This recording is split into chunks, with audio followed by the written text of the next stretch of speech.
My brother laughed when I stepped out of the rideshare. He was leaning against the porch rail with a beer in his hand and that grin he'd been perfecting since we were kids.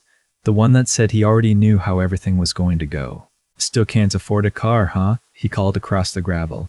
His wife laughed from the doorway. My sister's husband adjusted his cufflinks and looked out at the yard like the whole scene bored him. I didn't answer. I just reached into my jacket, checked my phone, and typed 2 words to Marcus back in Austin. "Go ahead." By the time we sat down at the dining room table, the paperwork was already in motion. They just didn't know whose name was at the top of it yet, but I should start from the beginning because the story isn't really about the paperwork. It's about a family that built something together and then forgot one of them helped hold it up. My name is Ethan Cole, and I grew up in Mill Haven, Tennessee, in a house that always smelled like motor oil and my mother's cornbread. My father ran Cole's Auto Works on Route 9 for 35 years. The kind of shop where farmers brought their trucks on a handshake and paid when the harvest came in. My brother Derek worked beside him from the time he was 16. My sister Nicole married a developer named Brad who wore linen in November and never got his hands dirty. And I left at 22 with $800 and a laptop and a head full of ideas nobody in this town thought were worth much. I want to be clear about something. My family isn't full of bad people. I spent a long time thinking the worst of them and I was wrong about most of it. What they are is a family that decided early on which story they were living. Derek was the son who stayed, Nicole was the daughter who married well. I was the one who left. In Mill Haven, leaving is its own kind of betrayal, and I'd been paying for mine ever since. The occasion that brought me back was my father's health. 6 months before, he'd had a cardiac event in the bay of the shop, collapsed over an engine he was rebuilding. Derek found him. The doctors said the work had to stop, the stress had to stop, and that the next time might not come with a warning. Dad was 61 and looked 10 years older by the time I flew in to see him. When I walked into the hospital room and saw how small he looked in that bed, every argument we'd ever had went quiet. The phone calls that followed were cordial in the careful way phone calls are when everyone is avoiding the real subject. Then, 3 weeks before this particular weekend, Derek called me directly. He said Dad wanted the family together. He said there were decisions to be made about the shop. He used the word future, the way people use it when they mean the opposite. I drove the rental to Nashville and took a rideshare the last 2 hours because I hadn't kept a car in Austin since the company sold. I didn't need one. I had Marcus in a car service and a calendar that kept me moving between cities I couldn't have pointed to on a map when I was 18 years old, sitting in this same driveway wishing I were somewhere else. The house hadn't changed much. The porch still sagged on the left side. The flag holder, where Dad used to put up Tennessee orange on game days, was empty. Mom came out before I reached the steps and held me longer than usual, her hands pressing into my back like she was checking I was real. She smelled like the same soap she'd used my whole life, and for a second I was 10 years old and nothing had gone wrong yet. Inside, Derek had already set up at the kitchen table with a stack of folders and the kind of expression that comes from rehearsing a conversation in the mirror. His wife Callie offered me sweet tea with a smile that didn't reach her eyes. Nicole sat in the living room with her ankles crossed and her phone in her hand, and Brad stood by the window looking out at the yard like he was appraising it, which I would later understand he was.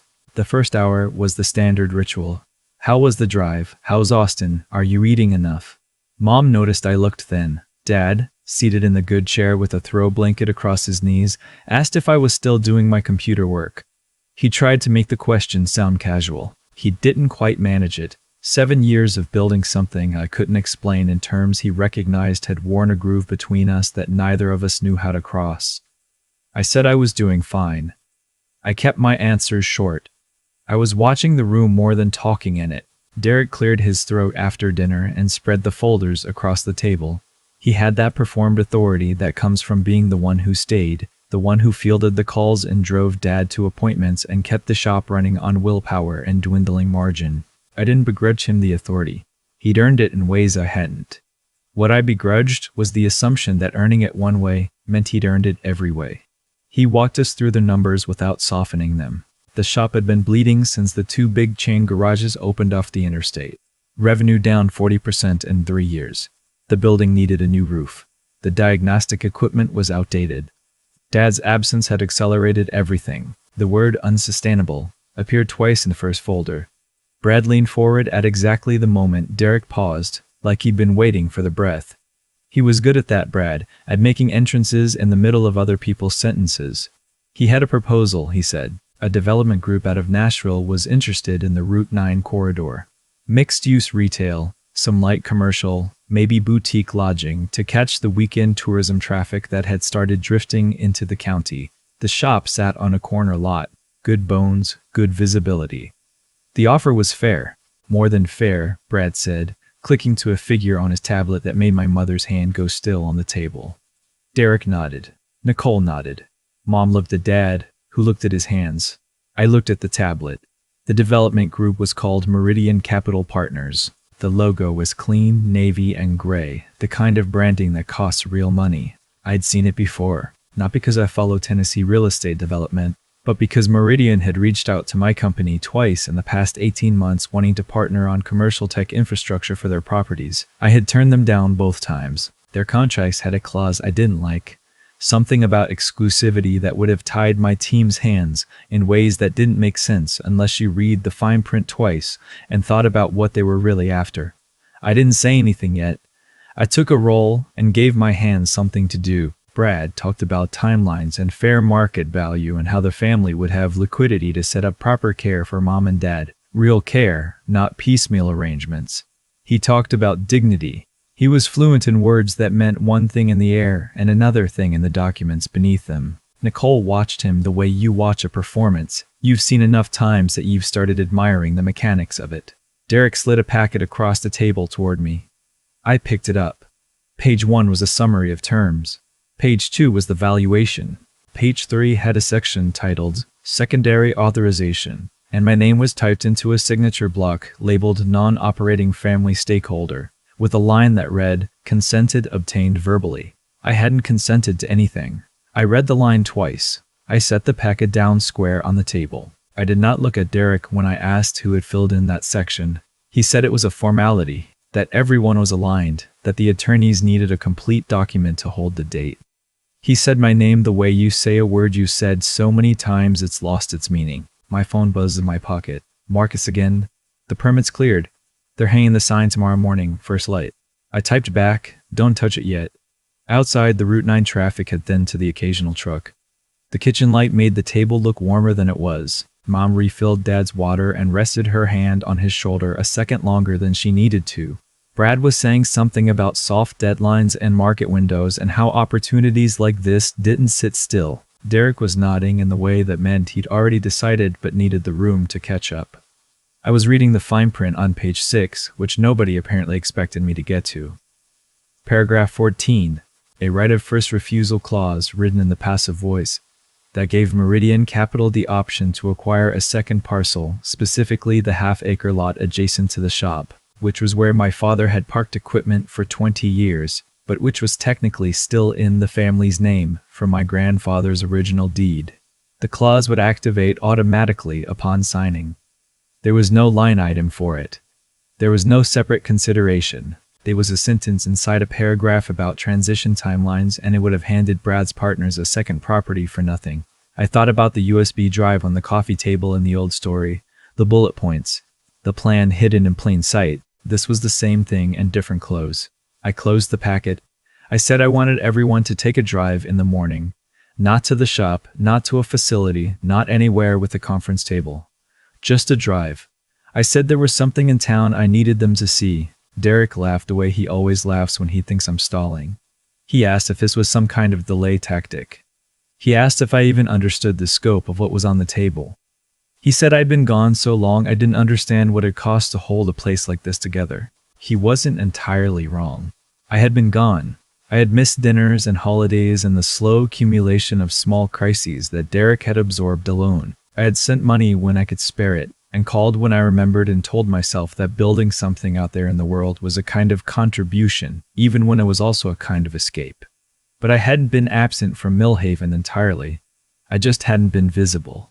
2 winters ago, the shop hit a wall. Derek had called me in January, not to ask for help, just to vent, the way he did sometimes when the weight got too heavy.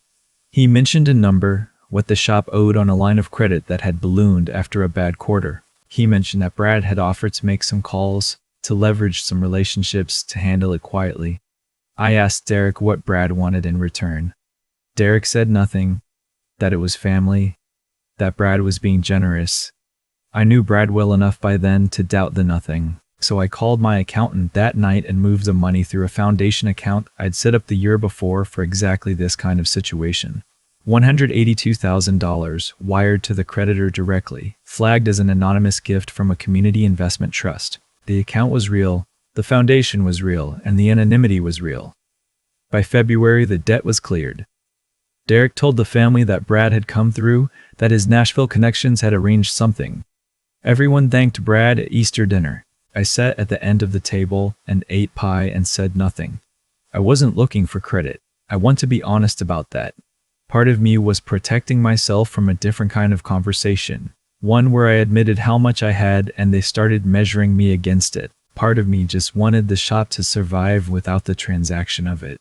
But sitting in that kitchen now, watching Brad fold his hands like a man who had already spent the proceeds, I understood that my silence had cost something I hadn't anticipated.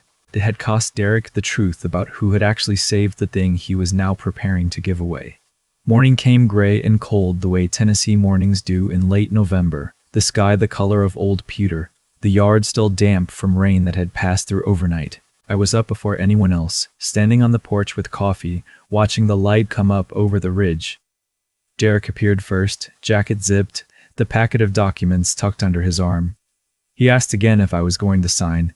I said I wanted him to see something first. He said he didn't have time for a tour of the town he'd spent his whole life in. I said this was different. He said everything with me was always different, and that was the problem. Nicole came out next in a coat that cost more than most people's car payments. Brad a step behind her, looking like a man who had already moved on to the next transaction. Mom helped Dad down the porch steps slowly, her hand firm under his elbow. I drove. That surprised them. I'd borrowed Mom's truck from the carport, and I pulled out of the driveway onto Route 9 without explaining where we were going. Nobody asked for the first few minutes. The town came up around us gradually, the way small towns do. The diner with the hand-painted sign, the hardware store with the seasonal display, the old savings and loan that was now a yoga studio. I turned onto Main Street and slowed down. They saw it before I had to say anything. The building on the corner of Main and Elm had been a vacant lot for 11 years, ever since the textile warehouse burned. The chain-link fence that had surrounded it was gone. In its place stood a structure of brick and glass and pale wood, clean lines and high windows. The kind of building that makes you stop and look twice because it doesn't look like it belongs to any era in particular. Just to the idea of a place that takes itself seriously. The roof was finished. The landscaping was in. The sign above the entrance was covered in craft paper, because Marcus hadn't hung it yet, because I had told him to wait. I parked and got out. The others followed.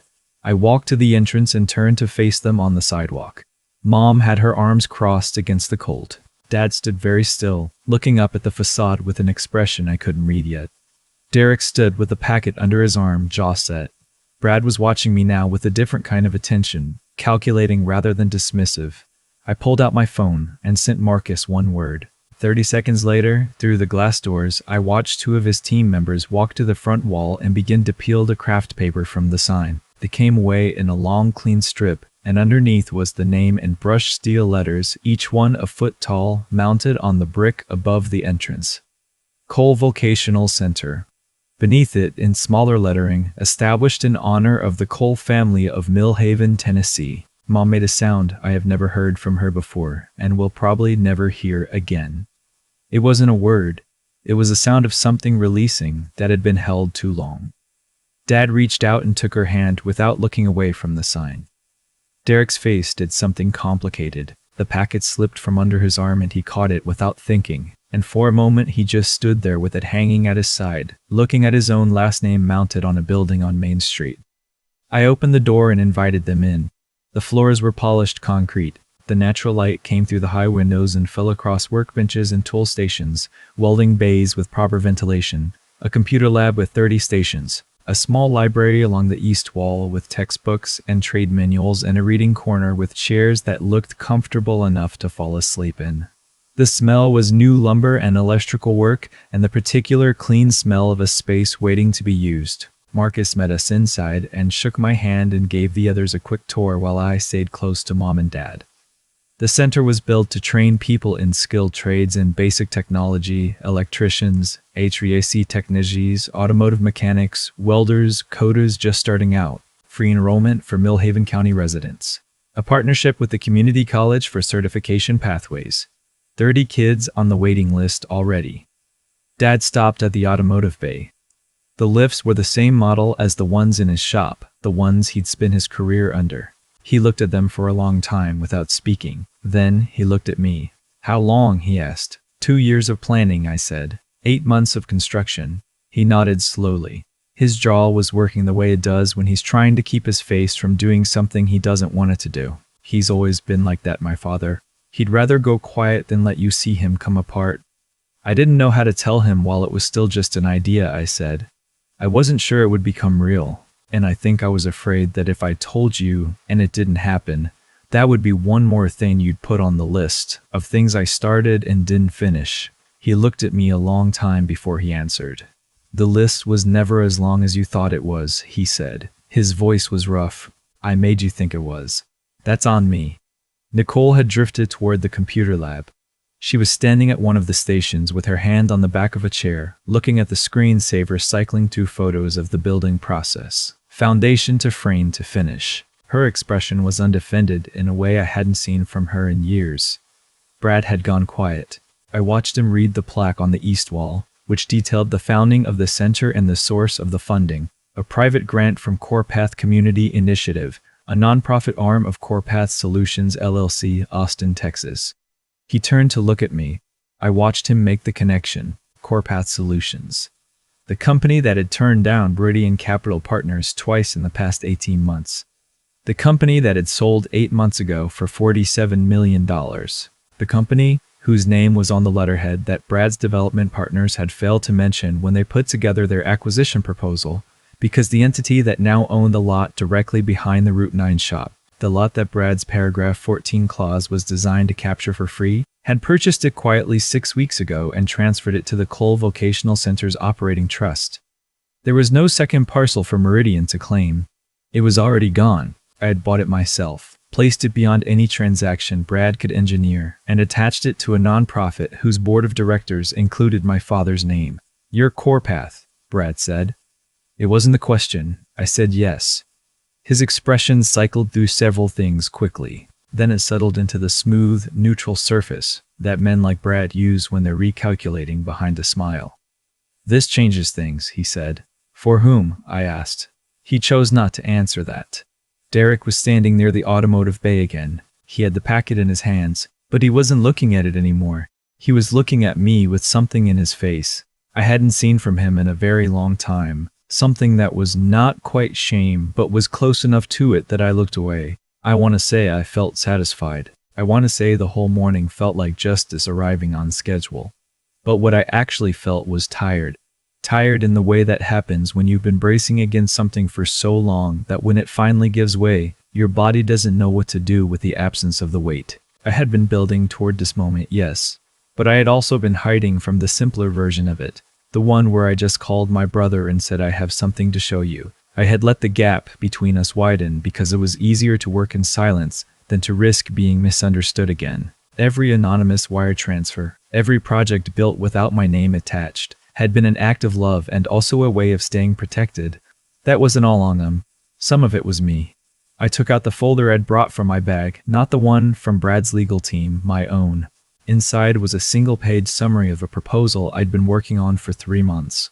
A plan to restructure the shop as the vocational center's working automotive partner, a real shop, staffed by instructors who were also certified mechanics, with community clients and an apprenticeship pipeline and enough operating support from the foundation to survive the lean seasons without bleeding. The Cole name on the building, on the program, on the certifications that graduates would carry into the county and beyond. The shop wouldn't have to disappear. It would have to become something else. But the bones of it, the thing my father had built, would be inside this new structure holding it up, the way roots do. I set the folder on the workbench between me and Derek. He didn't reach for it immediately. He stood there with his arms at his sides and looked at the folder and then at me and then back at the folder. "You could have told me," he said. His voice was low. "You could have called." "I know. I was drowning," he said, "and you were watching from the dock." "I was building a life raft," I said. "I didn't know how to hand it to you without it looking like an insult." He laughed, but it was not the laugh from the porch the night before. This one had air in it, not edge. He rubbed the back of his neck and looked at the automotive bay and shook his head slowly. "I've been so angry at you for so long," he said, "and I don't even know anymore if the reason was real or if I just needed somewhere to put it." I said I understood that better than he thought. Mom had come up beside Dad near the library wall. She was reading the donor acknowledgement section of the founding document that Marcus had framed and hung near the entrance. She was moving through it slowly, and I watched her reach the line that described the anonymous flood debt payment 2 years ago as the originating act of generosity that inspired the center's founding mission. She turned to look at me, and her face broke in the quiet way that faces break when the thing they're releasing has been stored a very long time. "That was you," she said. "The trust. 2 winters ago." I nodded. She pressed her lips together tight.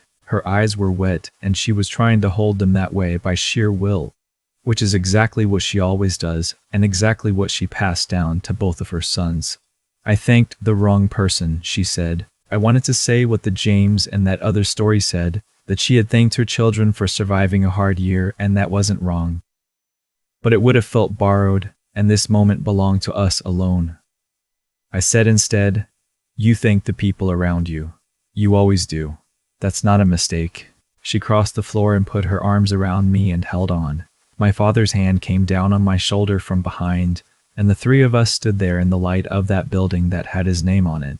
And the thing that passed between us didn't have a name either, but it was real. Nicole had come to stand near the doorway. When I looked up, her face was open in a way that her public face never is, all the performance stripped back, and I could see my sister underneath it, the one who used to sit in the bay with us on Saturday mornings and hand Dad tools she couldn't name yet and feel proud of it. "I keep waiting to feel like the life I built is enough," she said to no one in particular. "And then I go arrange another event or chair another committee and it's enough for the room, but I drive home and it's just noise." She paused. "I want to do something that matters." Her eyes moved to the computer lab and stayed there. I said the center needed a program director for community engagement and fundraising. Someone who knew how to build a room and hold it. Someone who was done performing and ready to build. She looked at me for a long time without speaking. Then she said she would think about it. But the way she said it meant yes. Brad had moved to the entrance. His coat was buttoned, his posture closed, his eyes doing the work of someone who has just watched an entire strategy disintegrate and is figuring out which pieces to salvage. He looked at Nicole and then at the door. "If you'd brought me in at the beginning," he said to me, his voice carefully level, "there were things we could have aligned, projects that could have worked together." "I saw the plan," I said, "the one where the shop collateral moves into a development leverage structure and the adjacent lot gets folded in on a formality." His jaw tightened. "That was a working document. A draft. You were going to sign my family's home equity into a commercial loan for your resort project," I said, "not because you needed the money, because you needed the guarantee.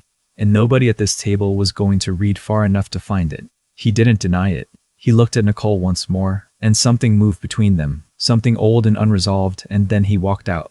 The door closed behind him with a sound that was not quite a slam, but was not quite gentle either. Nicole watched the door. She didn't move to follow him.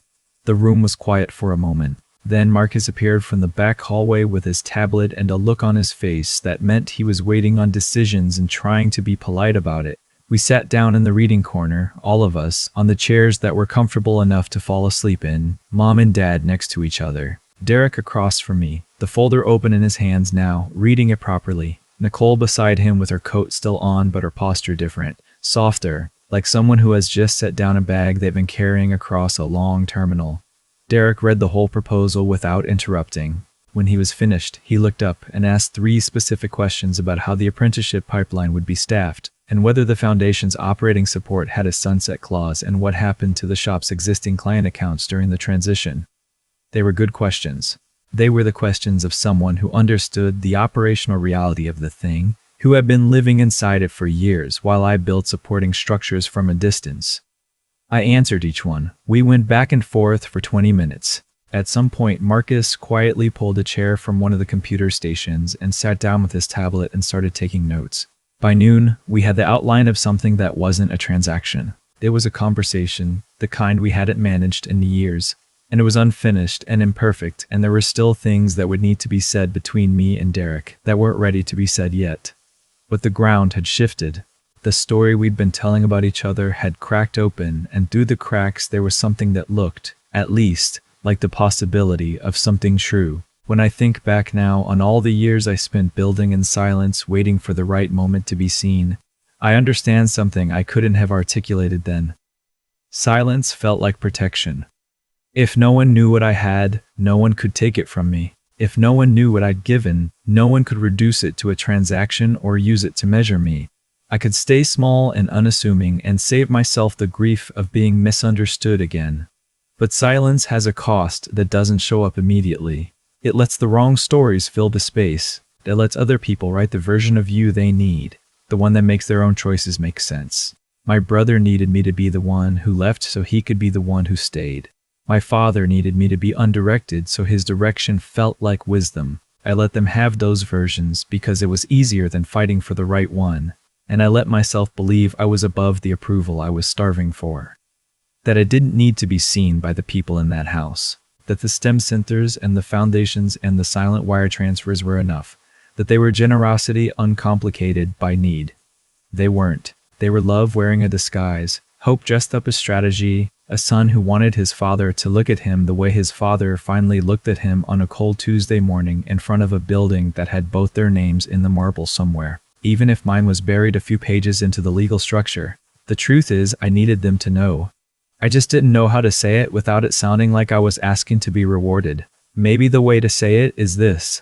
The real thing I built wasn't the company or the center or the foundation. It was the courage, finally after a very long time, to walk back through a door I had left open a crack for years and say, here's what I've been carrying, here's who I've been in the dark, and I need you to see it. Not because I deserve a prize, because you're my family, and I'm done being a secret. After everyone had gone that evening, I sat with Dad on the porch of the house I grew up in. The cold had settled and we had our jackets and our coffee and we sat without talking for a while, which is a thing we've always been able to do even when nothing else between us was working. He said he'd been wrong to make me feel like the shop was the only measure of a man in this family. He said it plainly, the way he says things he means without dressing them up. He said he'd been proud of me for years and hadn't known how to say it in terms that reached me. I told him I'd been coming back here in the only way I knew how, through the foundation, through the lot, through the checks that went out under other names. That Mill Haven was never something I wanted to leave behind. That the center had his name on it because everything I ever learned about building something worth building, I learned watching him do it first. He didn't say anything for a moment. Then he said my grandfather would have gotten a kick out of this. We sat with that for a while. Down the road, the sign above the vocational center was lit for the first time, the letters catching the last of the November light. A truck slowed as it passed and I watched the driver look up and take it in. The name on the wall, new and permanent and belonging to this place, now the way the ridge belongs, the way the road belongs, the way the things we build with our own hands and our own stubborn love eventually belong to the ground they stand on. I am not finished with this family. We are not finished with each other. There are conversations still ahead that will be hard, and some bridges that were burned too thoroughly to rebuild in a season. But tonight, the porch held the two of us, and the coffee was warm, and the name above the door on Main Street was ours. And after a very long time of being invisible, I had let myself be seen. If this story found you, I want to ask something before I go. Drop a hello in the comments. Tell me where you're listening from. Tell me if you've ever built something in silence for people who couldn't see it yet. Because I don't think I'm the only one. And knowing you're out there, carrying something heavy in the quiet, makes a difference that I cannot fully put into words. My name is Ethan Cole, and this was my story.